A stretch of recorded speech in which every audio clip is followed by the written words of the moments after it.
ബർത്ത്ഡേയുടെ തലേ ദിവസമേ ഞാൻ കേക്കൊക്കെ ഉണ്ടാക്കി വെച്ച് ചോക്ലേറ്റ് കേക്കാണ് ഉണ്ടാക്കിയത്. അപ്പം അതിൻ്റെ കുറച്ച് വീഡിയോ ആഡ് ചെയ്തിട്ടുണ്ട്.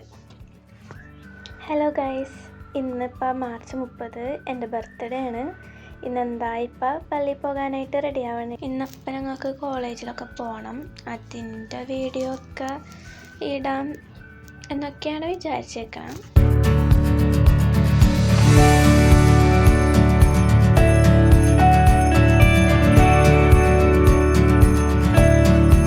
പോയിട്ട് വരാം. 6:25 ഇപ്പം കുർബാന തുടങ്ങും. 6:30 പള്ളിയിൽ. അപ്പം ഞാൻ ഫോൺ കൊണ്ടുപോകണില്ല, ഫോൺ വീട്ടിൽ വെക്കാം. പള്ളിയിൽ പോയിട്ട് വന്ന വഴിക്ക് എല്ലാവർക്കും കൊടുക്കാൻ മിഠായി വാങ്ങിയിട്ടുണ്ട്. ഞാനിപ്പോൾ അത് കോളേജിലോട്ട് പോകണാണ്. കോളേജിൽ പോയിട്ട് ഇൻറ്റേൺഷിപ്പിൻ്റെ കാര്യങ്ങളൊക്കെ ശരിയാക്കാനുണ്ട്. കോളേജിൽ പോകണം, പിന്നെ ബാങ്കിലൊക്കെ പോകണം. അപ്പോൾ നമുക്ക് അങ്ങോട്ട് പോവാം. അവിടെ ചെന്നപ്പോൾ വീഡിയോ എടുക്കാനൊക്കെ മറന്നുപോയി. ലാസ്റ്റ് തിരിച്ചു വന്ന സമയത്താണ് കുറച്ച് വീഡിയോ ഒക്കെ എടുത്തത്. തിരിച്ച് ഞാൻ ഫോട്ടോച്ച് വഴിയാണ് വന്നത്. എന്താണ് മട്ടാഞ്ചേരിയിലായിരുന്നു ഞങ്ങളുടെ ബാങ്ക്. അപ്പം ഫോട്ടോച്ച് വഴിയാണ് തിരിച്ചു വന്നത്. ഇനി വീട്ടിൽ ചെന്നിട്ട് കേക്ക് കട്ടിങ് ഒക്കെ ഉണ്ട്. പിന്നെ എൻ്റെ ഫ്രണ്ട്സ് 2 പേര് വന്നിട്ടുണ്ടായിരുന്നു. അവരുടെ വീഡിയോ ഒന്നും എടുക്കാൻ പറ്റിയില്ല.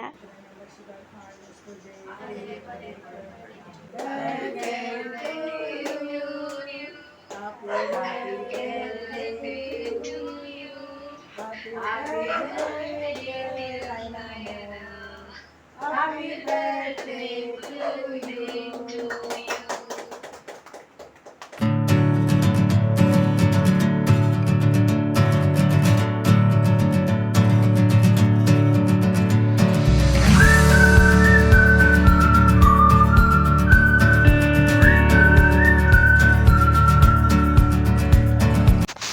അമ്മ 20 ഗിഫ്റ്റ്സാണ് തന്നത്. അതിൽ എന്തൊക്കെ ഉണ്ടെന്നൊക്കെ എനിക്കറിയായിരുന്നു. പക്ഷേ ആ ഗിഫ്റ്റിൽ എന്താണ് ഉള്ളതെന്ന് എനിക്കറിയില്ലായിരുന്നു. അതാണ് അങ്ങനത്തെ എക്സ്പ്രഷനൊക്കെ. പിന്നെ ഞാനും അമ്മയും കൂടി എറണാകുളത്ത് പോയ സമയത്തായിരുന്നു അമ്മ ഓരോ സാധനങ്ങളൊക്കെ വാങ്ങിയത്. അപ്പം ഞാൻ കണ്ടായിരുന്നു എന്തൊക്കെയാണ് വാങ്ങിയതെന്നൊക്കെ. മിക്കതും തന്നെ എന്തൊക്കെയാണെന്ന് അറിയായിരുന്നു. പിന്നെ ബാക്കി ഓർഡർ ചെയ്ത ഗിഫ്റ്റൊന്നും വന്നിട്ടില്ല.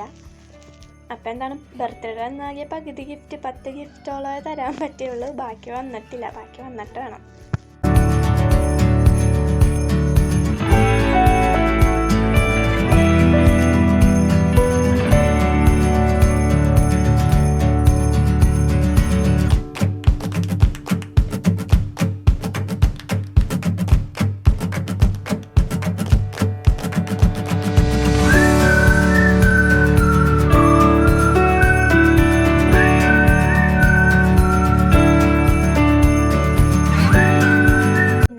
ഇപ്പം തുറക്കുന്നത് സ്നേഹചേച്ചി എന്ന ഗിഫ്റ്റാണ്. ഒരു ടോപ്പായിരുന്നു. ഒരു ലൈറ്റ് ബ്ലൂ ഷെയ്ഡുള്ള ഒരു ടോപ്പായിരുന്നു.